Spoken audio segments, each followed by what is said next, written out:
Et bonjour à vous mes loulous, on se retrouve aujourd'hui avec Ménard, on est de bon matin, j'ai geeké, enfin de bon matin, il est 14 heures en vérité quand j'enregistre cette vidéo. Je pense que vous l'aurez d'ici 2 heures certainement, le temps de l'upload, donc au pire vous l'avez pour ce soir en rentrant du boulot ou en rentrant des cours pour ceux qui ont repris.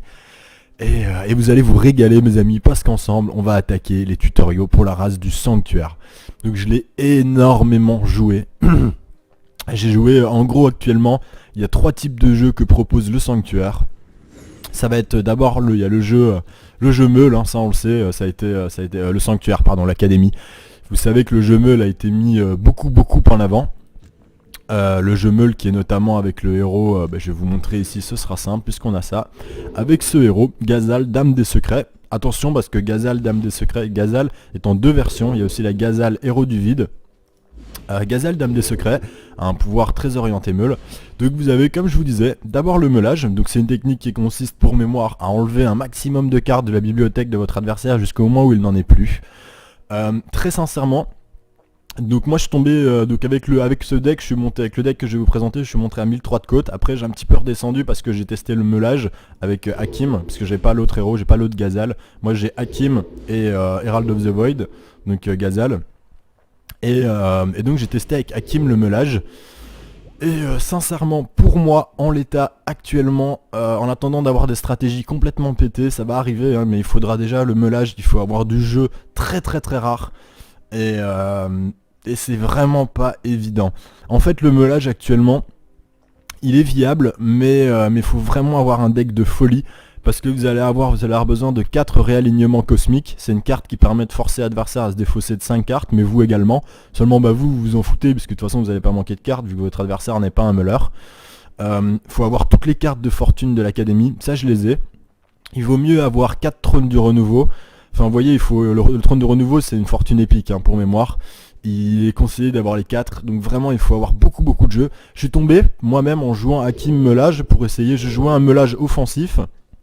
Et mon adversaire jouait un meulage défensif. Donc c'est à dire que moi j'avais quand même pas mal d'unités qui envoyaient un petit peu de DPS, tandis que mon adversaire avait que des unités très tanky. Et son but c'était vraiment de me prendre toutes mes cartes. Et ben il y est arrivé, avant la fin de la partie, il y est arrivé. Seulement ok, j'avais plus de cartes, j'avais plus de cartes dans ma bibliothèque, mais en main il m'en restait 4. Et ma board elle était remplie d'unités. Donc en fait je l'ai écrasé quoi. Il m'a pris toutes mes cartes, mais je l'ai écrasé, il me restait je crois 17 PV quand je l'ai battu. Donc vraiment je l'ai no match.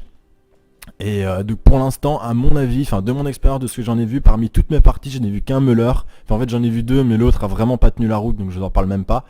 Donc pour l'instant, ça n'est pas hyper viable à moins d'avoir un deck de port. Si vous avez un deck de port, si vous avez toutes les cartes, là vous pouvez jouer meule. Mais voilà. Sinon, par contre, le meulage, de ce que j'en ai testé, c'est vraiment très intéressant. C'est vraiment très bien joué, c'est vraiment très sympa. Parce que vous avez des cartes comme... je vais vous les montrer tout de suite en académie. Des cartes de fortune qui ont des skills qui, ma foi, sont vraiment bien. Comme celle-ci, dans les lots, on la voit pas bien parce que c'est la premium. Voilà. Regardez les X cartes situées au sommet de la bibliothèque de votre adversaire et choisissant une pour la placer dans son cimetière. En gros, avec cette carte, dans tous les cas... Vous lirez vous-même si vous voulez bien comprendre. En fait, plus vous en jouez, plus c'est intéressant. Mais dans tous les cas, dès la première carte, hop, vous pouvez voir les 3 prochaines cartes de la bibliothèque de votre adversaire et en jeter une. Et c'est vachement agréable à jouer parce qu'en faisant ça, vous voyez, vous pouvez lui jeter ces cartes pourries, les cartes bien puissantes, vous pouvez les tège. Et c'est vraiment sympa, c'est très agréable à jouer. On a l'impression vraiment de jouer l'anti-jeu comme ça, de pourrir l'adversaire. C'est très agréable. Seulement, moi, clairement, je le trouve pas viable pour le moment. Il va y avoir des stratégies qui sortiront, mais il y a bien plus puissant avec l'académie, et c'est ce que je vais vous présenter aujourd'hui. Alors comme deuxième type de jeu, vous allez avoir le gameplay créature en fait, hein, le gameplay de base. Donc il faut savoir que les créatures de l'académie, quand vous jouez à académie, vous allez partir magie, c'est quasi sûr parce que énormément de créatures demandent de la magie, hein. Vous pouvez voir ici, vous pouvez voir ici, vous pouvez voir ici, vous pouvez voir ici. Enfin vous voyez qu'elles demandent quasiment toutes de la magie, même celle-ci, hein, qui est c'est une mêlée magique, mais on dirait un physique, enfin bref. Elle demande de la magie également, celle-ci aussi, enfin vous voyez quasiment toutes. Et c'est pas des petits montants de magie quoi, hein. Là c'est 1 pour le coup, là c'est 3. Là c'est 4, enfin vous voyez ça demande vraiment beaucoup. Par contre ça demande peu de force d'invocation. La plupart du temps si vous montez à 4 vous êtes au maximum et c'est bon. Alors Il y a le jeu créature, normal, donc vous mettez des créatures et vous jouez par exemple avec un petit amalgame de mix et de fortune, mais avec l'académie, ce qui saute aux yeux mes amis, notamment quand on a Ghazal, Herald of the Void, c'est qu'il faut jouer magie, hein. Il faut jouer à fond la magie. Parce que vous voyez le pouvoir, en fait c'est un pouvoir qui permet en échange de défausser une carte, de reprendre une carte de sort non unique dans n'importe quel cimetière et de pouvoir la rejouer. Bien évidemment il faut la payer, mais je vous donne un exemple, si vous avez 4 contrôle mental, là comment ça s'appelle, asservissement, vous les utilisez, et bien vous pouvez à chaque fois les réutiliser une fois. C'est comme si vous en aviez 8. Donc potentiellement ça double l'utilité de chacun de vos sorts. C'est énorme mes amis. Et le pire c'est que vous pouvez prendre dans votre cimetière comme dans celui de l'adversaire. Votre adversaire vous sort un sort bien pété du genre la de feu, la boule de feu ou quelque chose comme ça, vous pouvez lui prendre le tour d'après et hop lui faire in the face. Donc c'est vraiment très puissant. Donc ce qui se passe en fait, avec ce gameplay magique, et donc le 3ème gameplay possible avec l'académie, c'est que le but du jeu va être de rusher la magie pour monter à 6 en fait. De monter à 6 de magie, à 4 en force d'invocation et à 0 en fortune. Et le but ça va être de rusher ça à tout prix. Pour ce faire, vous avez des cartes comme celle-ci qui sont très fréquentes, qui augmentent votre canalisation de magie. Par contre elle est très faible. Toutes les unités de l'académie sont très faibles en début de partie. Elle tape à 1, celle-ci aussi, celle-ci tape pas du tout, celle-ci tape à 1. Vous pouvez voir la 3 ça tape à 2, c'est pas immunisé à riposte, c'est vraiment pas ouf. La 3 ça tape à 2. D'une manière générale vous avez pas beaucoup de DPS avec l'académie, mais vous avez beaucoup de canalisation magie.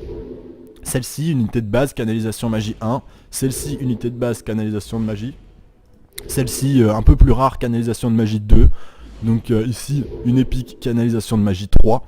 Ici le djinn, un peu rare aussi, lorsqu'il rentre, là c'est même plus une canalisation, ça augmente vos statistiques de 2.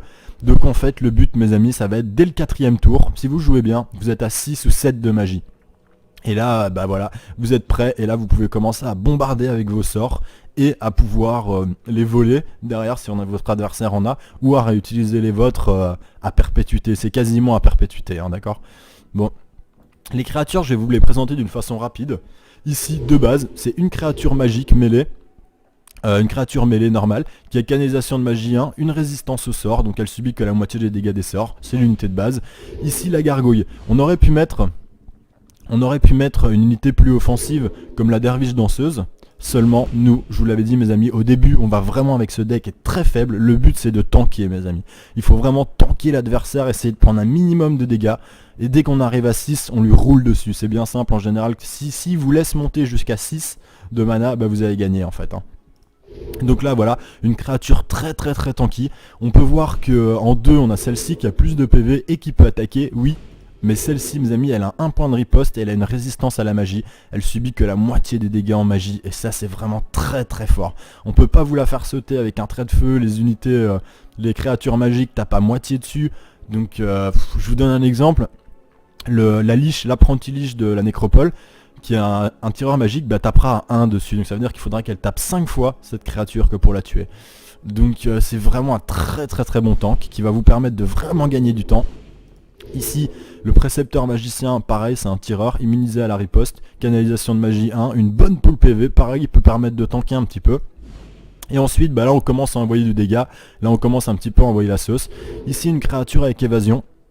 Alors évasion en pratique, c'est pas... franchement, il y a des bonnes applications, mais au niveau du dégât, pour faire du dégât, c'est pas terrible, parce que ça rend votre unité imprévisible. Si vous voulez, votre adversaire, il sait très bien que votre créature que vous avez mis devant lui a évasion.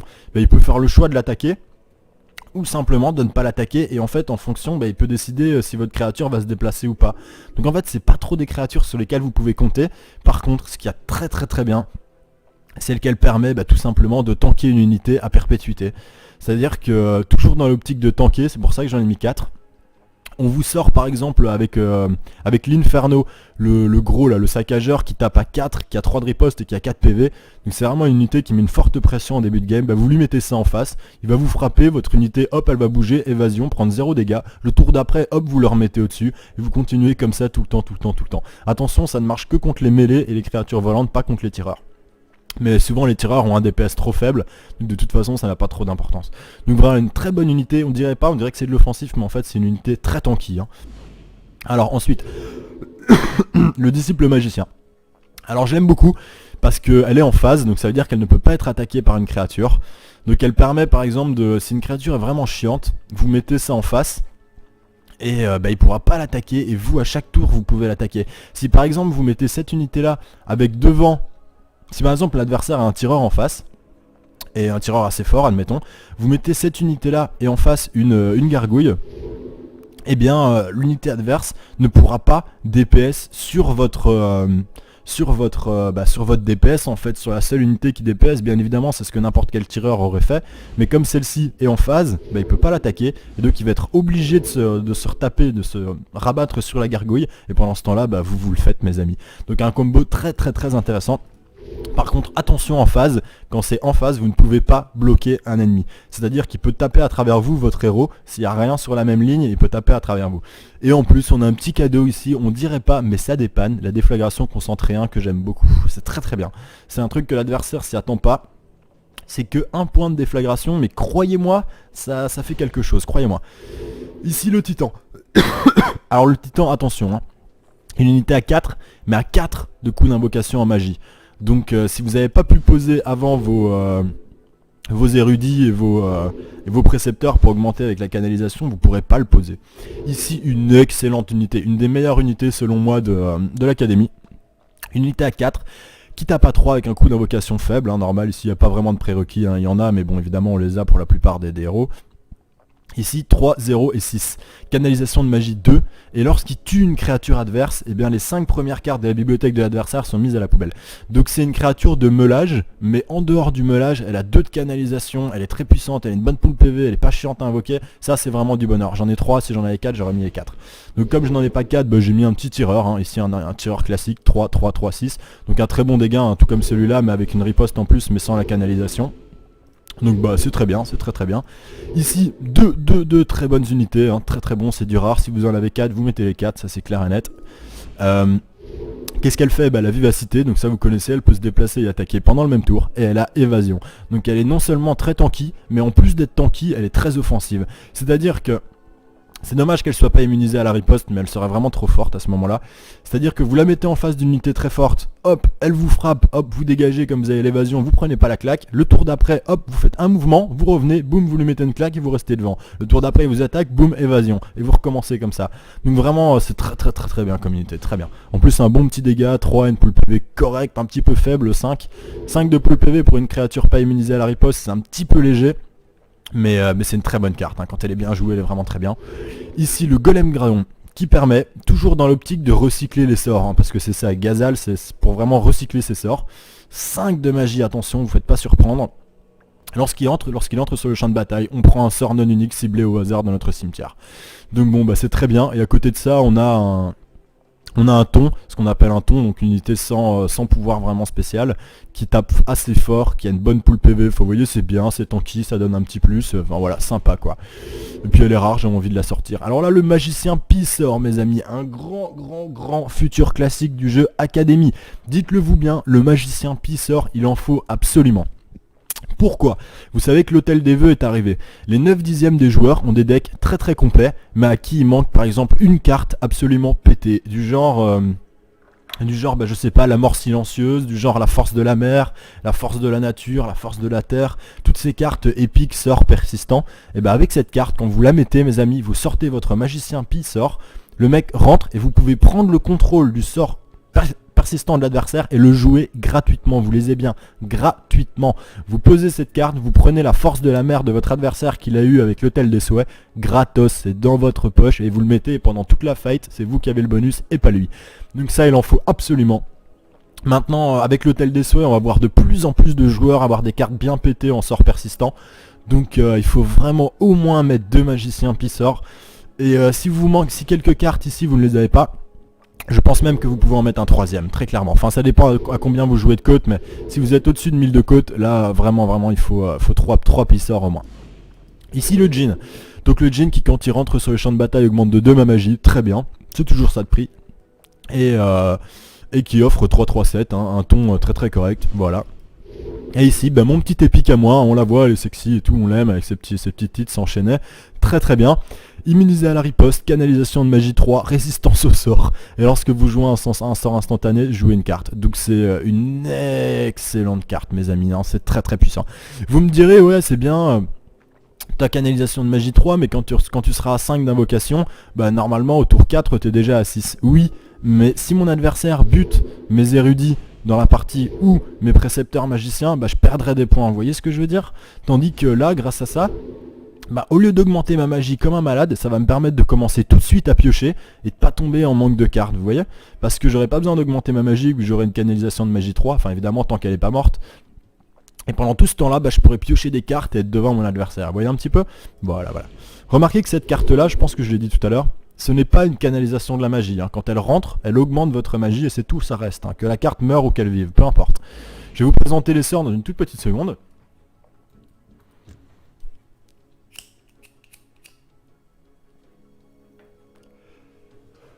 Voilà, excusez-moi mes amis. Alors pour les sorts très classiques. Alors pourquoi est-ce que ça ces deux sorts bouche-trou? Très clairement, j'ai mis 2 lenteurs parce que parce qu'au début il faut être tanky en fait. Hein. Au début il faut vraiment tanker l'adversaire. Donc bah ça peut dépanner, mais je vous avouerai que je pense que je vais quand même les virer en fait. Et je vais remettre 3 sauts de la mort parce qu'au final j'en ai pas tellement besoin. En fait avant dans mon deck, je n'utilisais pas les gargouilles. Et je mettais, que je dise pas de bêtises, je mettais ça. Ça a la même pool PV, mais ça DPS. Mais le problème c'est que quand elle meurt, elle inflige des points de dégâts à notre héros. Elle inflige 2 points de dégâts.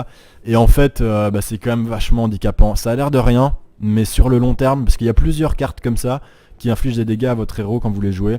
Et sur le long terme ça fait la différence quand même. Du coup j'ai arrêté avec ça. Parce que celle-là vraiment, hein, ça c'est une top unité. Au début moi je l'ai vu, je me suis dit ouais c'est pourri, 2, c'est qu'un tank. Mais en fait non c'est vraiment très très bien. C'est vraiment ce qui m'a permis de gagner beaucoup de games. Donc maintenant, bon, j'ai moins besoin d'être tanky, donc je pense qu'on peut remplacer par les sauts de la mort. Donc les 4, ouais, si vous jouez ce jeu, évidemment mes amis, il faut avoir du jeu, hein, il faut avoir les spells. Hein. Si vous les avez pas, vous pouvez oublier tout de suite. Là on parle d'un jeu, c'est 4 sauts de la mort, 4 récoltes d'âme, 4 clones d'ombre et 4 asservissements. Là vous pouvez voir qu'il y en a 3, mais celui-ci c'est un asservissement aussi. Alors ici les moissons d'âme qu'on présente plus, hein, boum, un coup t'es mort, voilà c'est fait. Ici les images d'ombre qui sont très très fortes. Pour vous dire, moi je préfère les images d'ombre que les moissons d'âme. Vous piquez vous faites un clone de la créature adverse et vous pouvez attaquer immédiatement avec. Cette créature, une fois qu'on la tape une seule fois, elle meurt, ok. Mais bien placé mes amis, ça peut vous permettre de finir des games sans vous prendre la tête, enfin c'est vraiment très puissant. Ici une carte un petit peu rare, enfin en fait carrément rare. Enchantement de rangée, donc persistant. Quand une créature de cette rangée attaque, elle est bannie en fait, donc elle est jetée à la poubelle, elle disparaît, elle peut même pas être appelée. Donc bah, c'est une très très bonne carte, hein, très défensive, donc très très bonne. Ici, hop, Subjugué, qui est en fait le nouvel asservissement, l'asservissement de la nouvelle extension. Ça coûte que 5, ça a toujours le même coût de ressources, mais ça ne coûte que 5 en invocation.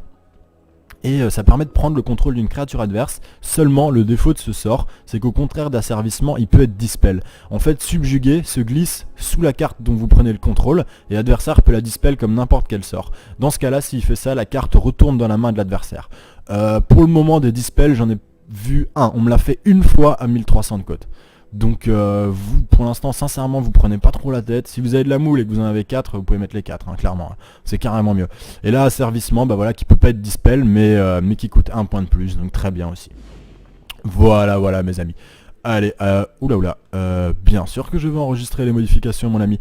Et je vais quand même vous montrer, histoire de faire les choses bien, mais vous vous en doutez hein, à propos des comment ça s'appelle, les cartes événements. Mais vous vous en doutez, 4 semaines des impôts, je ne joue pas de fortune, et 4 semaines des esprits sauvages, parce que toutes les créatures de l'académie, ou presque, sont magiques. Donc c'est très très bon pour nous. Voilà mes amis. Donc maintenant, cette fois-ci, on va l'attaquer pour de bon, le ladder. Allez mes amis, c'est parti. Donc là, vous pouvez voir, hein, c'est un premier tutoriel, mais je joue à une cote un peu plus élevée que la vôtre. Normalement, vous savez que je commence à 500.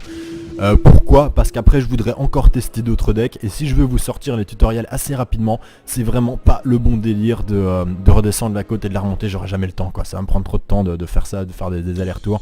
Parce que si je teste un deck, faut pas que je le teste à 500 de côte quoi, vous voyez ça n'a pas de sens. Il faut que je le teste dans des sphères un petit peu plus hautes. Et donc voilà, là c'est un gameplay découverte, donc on s'en fout, hein. Vous pouvez voir justement que le deck sera d'autant plus valable à haute côte, donc ce sera tout aussi valable que de le faire à 500, un peu moins proche de vous par rapport aux erreurs de l'adversaire, mais comme ça vous voyez du gameplay et c'est bon quoi, voilà mes amis. Donc là on dit oui parce qu'on a un mulligan 1-2-2, on peut voir qu'on a de quoi tanker, on peut voir qu'on a de quoi augmenter notre magie, donc c'est très très bien. Ça, et en plus là on en a deux, donc ça c'est vraiment une très bonne affaire. On va le mettre en face histoire de tanker un coup, hop, voilà, là on augmente direct, hein, vous voyez j'ai pris 2 points de magie directement.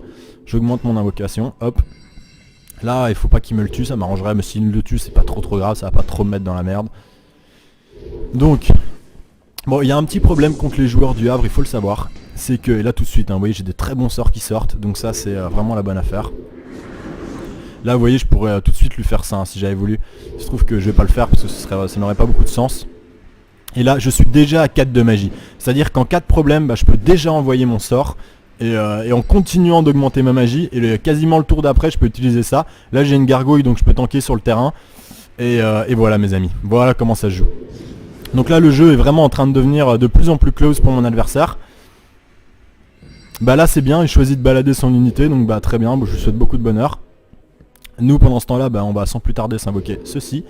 Là c'est un petit peu embêtant, je dois augmenter ma force, mais cette unité là me sera très utile évidemment. Voilà, et là je profite pour lui mettre un petit point à son héros, c'est cadeau.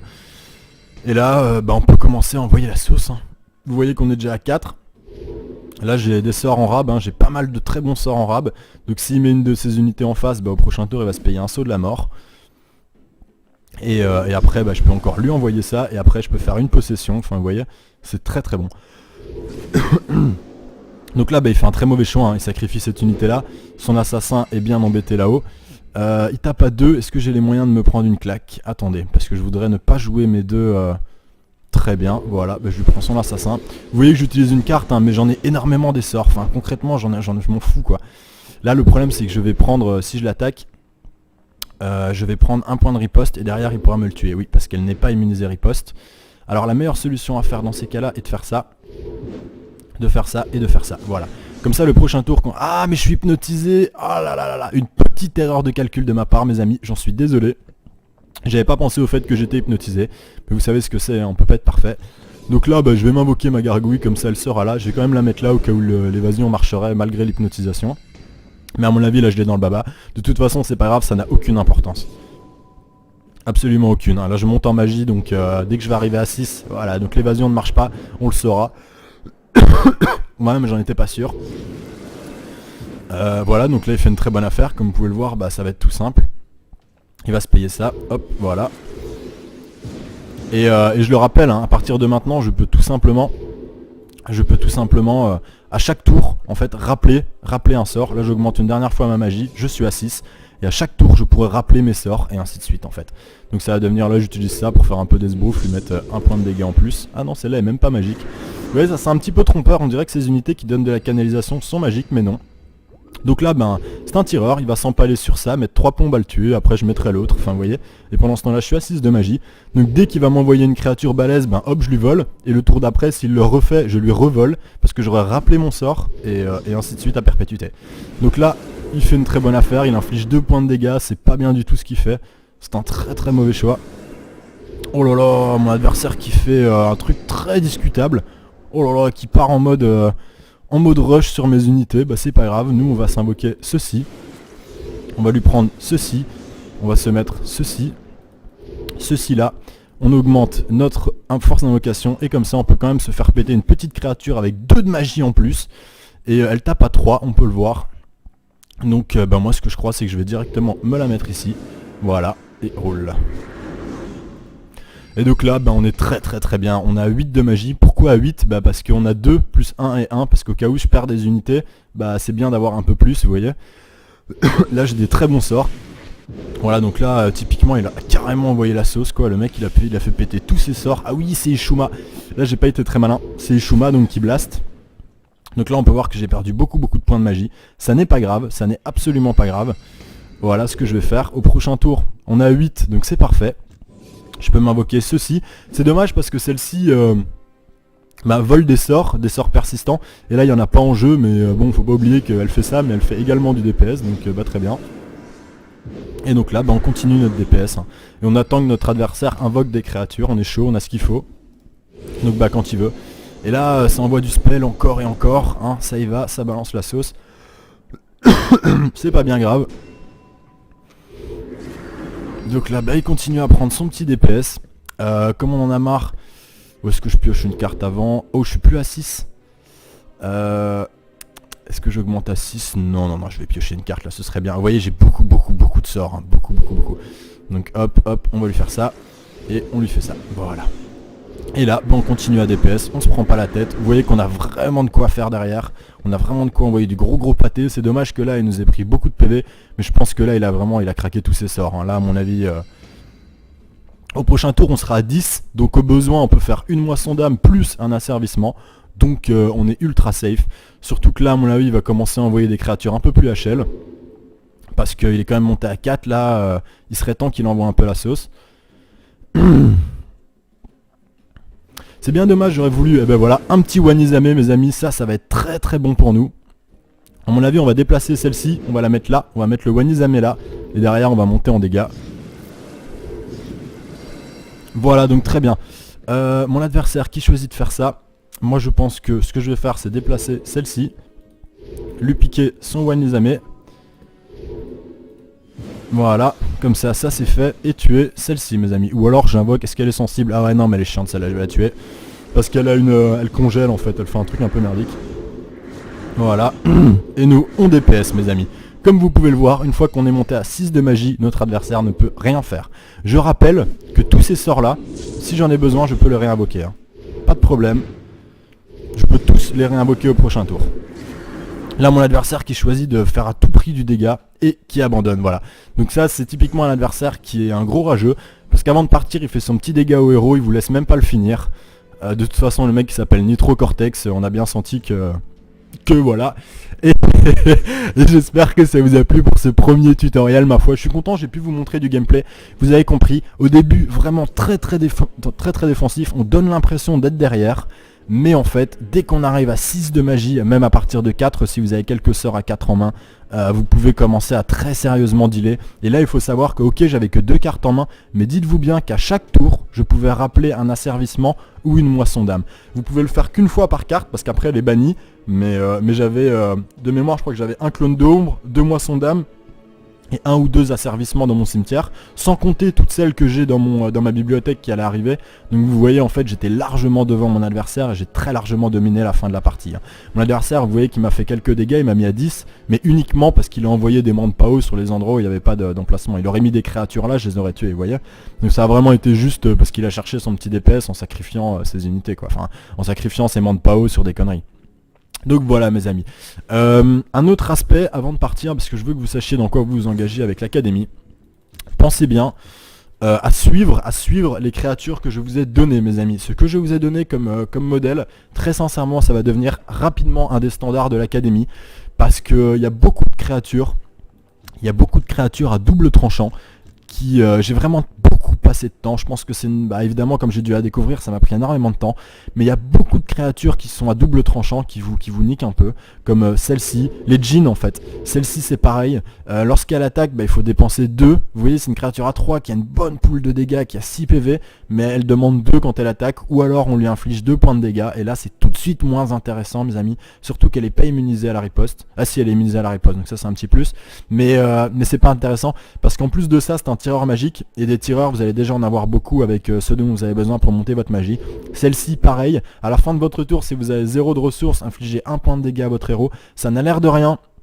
Mais en fait, c'est vraiment très pénalisant. Très pénalisant. Sur le long terme, c'est vraiment très chiant. Très chiant.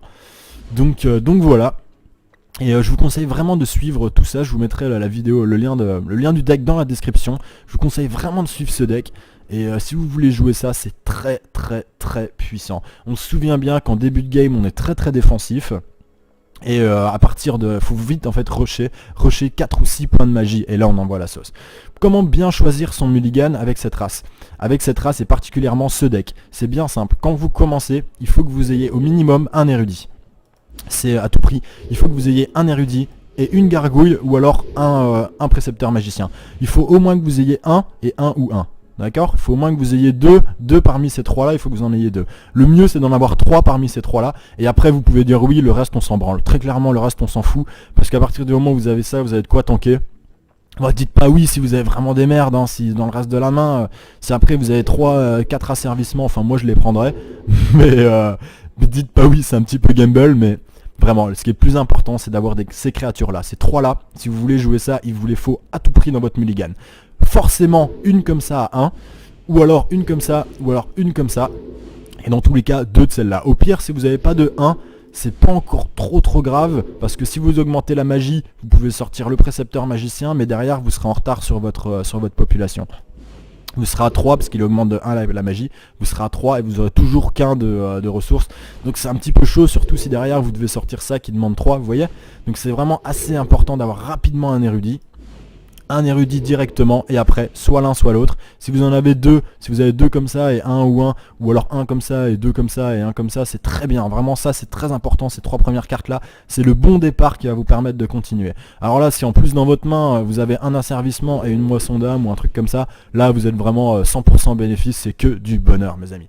Voilà, je vous fais des gros bisous, j'espère que ça vous a plu pour ce premier tutoriel, vous me dites ce que vous en pensez. Vous savez qu'actuellement le metagame de l'académie, le metagame c'est comment va se passer en fait le gameplay d'une race, hein, enfin d'un truc, et le metagame de l'académie est en pleine construction, donc moi je cherche des nouvelles strats, des bons decks, montez ça. Donc si vous testez ce deck, dites-moi ce que vous en pensez. Moi sincèrement je pense que c'est actuellement le gameplay le plus puissant avec l'académie. C'est vraiment très fort, parce que passer cette défense 6 c'est vraiment très dur. Passer la défense de ces 3 unités c'est très dur avant le 4ème tour.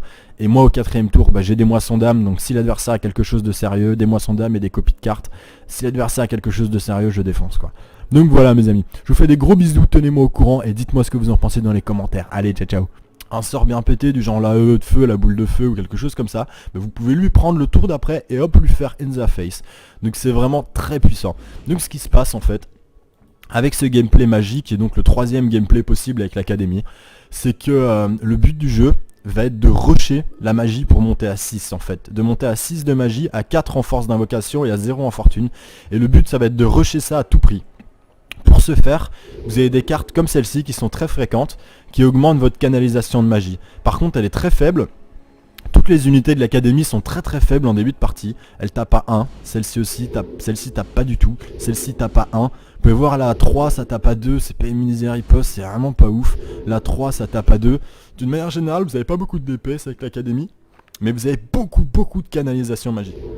Celle-ci, unité de base, canalisation magie 1. Celle-ci, unité de base, canalisation de magie.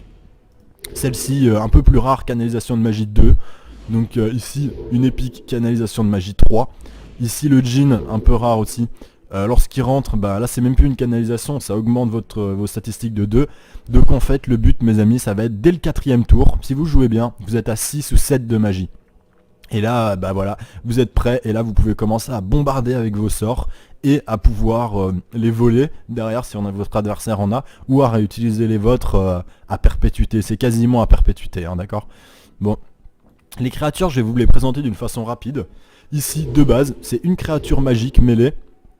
Une créature mêlée normale qui a canalisation de magie 1, une résistance au sort, donc elle subit que la moitié des dégâts des sorts, c'est l'unité de base. Ici la gargouille, on aurait pu mettre une unité plus offensive comme la derviche danseuse. Seulement nous, je vous l'avais dit mes amis, au début on va vraiment avec ce deck est très faible. Le but c'est de les cartes bien puissantes, vous pouvez les tège. Et c'est vraiment sympa, c'est très agréable à jouer. On a l'impression vraiment de jouer l'anti-jeu comme ça, de pourrir l'adversaire. C'est très agréable. Seulement moi clairement je le trouve pas viable pour le moment. Il va y avoir des stratégies qui sortiront, mais il y a bien plus puissant avec l'académie, et c'est ce que je vais vous présenter aujourd'hui. Alors comme deuxième type de jeu, vous allez avoir le gameplay créature en fait, hein, le gameplay de base. Donc il faut savoir que les créatures de l'académie, quand vous jouez académie, vous allez partir magie, c'est quasi sûr, parce que énormément de créatures demandent de la magie, hein. Vous pouvez voir ici, vous pouvez voir ici, vous pouvez voir ici, vous pouvez voir ici. Enfin vous voyez qu'elles demandent quasiment toutes de la magie, même celle-ci hein, qui est c'est une mêlée magique, mais on dirait un physique, enfin bref. Elle demande de la magie également, celle-ci aussi, enfin vous voyez quasiment toutes. Et c'est pas des petits montants de magie quoi, hein. Là c'est 1 pour le coup, là c'est 3. Là c'est 4, enfin vous voyez ça demande vraiment beaucoup. Par contre ça demande peu de force d'invocation. La plupart du temps si vous montez à 4 vous êtes au maximum et c'est bon. Alors Il y a le jeu créature, normal, donc vous mettez des créatures et vous jouez par exemple avec un petit amalgame de mix et de fortune, mais avec l'académie, ce qui saute aux yeux mes amis, notamment quand on a Ghazal, Herald of the Void, c'est qu'il faut jouer magie, hein. Il faut jouer à fond la magie. Parce que vous voyez le pouvoir, en fait c'est un pouvoir qui permet en échange de défausser une carte, de reprendre une carte de sort non unique dans n'importe quel cimetière et de pouvoir la rejouer. Bien évidemment il faut la payer, mais je vous donne un exemple, si vous avez 4 contrôle mental, là comment ça s'appelle, asservissement, vous les utilisez, et bien vous pouvez à chaque fois les réutiliser une fois. C'est comme si vous en aviez 8. Donc potentiellement ça double l'utilité de chacun de vos sorts. C'est énorme mes amis. Et le pire c'est que vous pouvez prendre dans votre cimetière comme dans celui de l'adversaire. Votre adversaire vous sort un... Et bonjour à vous mes loulous, on se retrouve aujourd'hui avec Ménard, on est de bon matin, j'ai geeké, enfin de bon matin, il est 14 heures en vérité quand j'enregistre cette vidéo. Je pense que vous l'aurez d'ici 2 heures certainement, le temps de l'upload, donc au pire vous l'avez pour ce soir, en rentrant du boulot ou en rentrant des cours pour ceux qui ont repris. Et vous allez vous régaler mes amis, parce qu'ensemble on va attaquer les tutoriaux pour la race du sanctuaire. Donc je l'ai énormément joué. J'ai joué en gros actuellement, il y a 3 types de jeux que propose le sanctuaire. Ça va être d'abord il y a le jeu Meule, hein, ça on le sait, ça a été le sanctuaire, pardon, l'académie. Vous savez que le jeu Meule a été mis beaucoup en avant. Le jeu Meule qui est notamment avec le héros, je vais vous montrer ici, ce sera simple puisqu'on a ça. Avec ce héros, Ghazal, Dame des Secrets. Attention parce que Ghazal, Dame des Secrets, Ghazal est en 2 versions. Il y a aussi la Ghazal, Héros du Vide. Ghazal, Dame des Secrets, a un pouvoir très orienté meule. Donc vous avez, comme je vous disais, d'abord le meulage. Donc c'est une technique qui consiste pour mémoire à enlever un maximum de cartes de la bibliothèque de votre adversaire jusqu'au moment où il n'en est plus. Très sincèrement, donc moi je suis tombé donc avec ce deck, je suis monté avec le deck que je vais vous présenter, je suis monté à 1003 de côte. Après j'ai un petit peu redescendu parce que j'ai testé le meulage avec Hakim, parce que j'ai pas l'autre héros, j'ai pas l'autre Ghazal. Moi j'ai Hakim et Herald of the Void, donc Ghazal. Et donc j'ai testé avec Hakim le meulage. Et sincèrement, pour moi, en l'état actuellement, en attendant d'avoir des stratégies complètement pétées, ça va arriver, hein, mais il faudra déjà le meulage, il faut avoir du jeu très rare. Et c'est vraiment pas évident. En fait, le meulage actuellement, il est viable, mais faut vraiment avoir un deck de folie. Parce que vous allez avoir besoin de 4 réalignements cosmiques. C'est une carte qui permet de forcer l'adversaire à se défausser de 5 cartes, mais vous également. Seulement vous vous en foutez, puisque de toute façon vous n'allez pas manquer de cartes, vu que votre adversaire n'est pas un meuleur. Faut avoir toutes les cartes de fortune de l'académie, ça je les ai. Il vaut mieux avoir 4 trônes du renouveau. Enfin vous voyez, le trône du renouveau c'est une fortune épique, hein, pour mémoire. Il est conseillé d'avoir les 4, donc vraiment il faut avoir beaucoup de jeux. Je suis tombé moi-même en jouant Hakim meulage pour essayer, je jouais un meulage offensif. Et mon adversaire jouait un meulage défensif. Donc c'est à dire que moi j'avais quand même pas mal d'unités qui envoyaient un petit peu de DPS, tandis que mon adversaire avait que des unités très tanky. Et son but c'était vraiment de me prendre toutes mes cartes. Et il y est arrivé, avant la fin de la partie, il y est arrivé.